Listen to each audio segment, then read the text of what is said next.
গত ১৩ জুন প্রথমে ইরানে হামলা চালায় ইসরায়েল, পরে ইরান এর জবাবে ইসরায়েলের ড্রোন ও ক্ষেপণাস্ত্র হামলা চালায়। সেই থেকে শুরু হয় দুই দেশের মধ্যে হামলা পাল্টা হামলা। সবশেষ কাতারের মার্কিন ঘাঁটিতে ক্ষেপণাস্ত্র হামলা চালিয়েছে ইরান।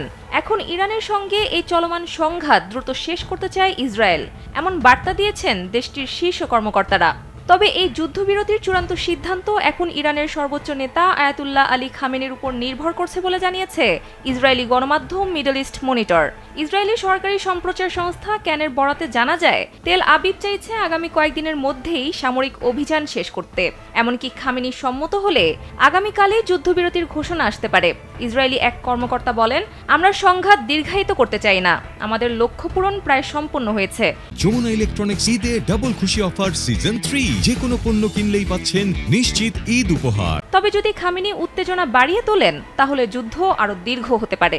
ইসরায়েলি কর্মকর্তারা আরও সতর্ক করে বলেছেন, যদি খামেনি মার্কিন বাহিনী বা যুক্তরাষ্ট্রের স্বার্থে হামলার নির্দেশ দেন তাহলে যুক্তরাষ্ট্রের তরফ থেকে পাল্টা প্রতিক্রিয়া মারাত্মক রূপ নিতে পারে।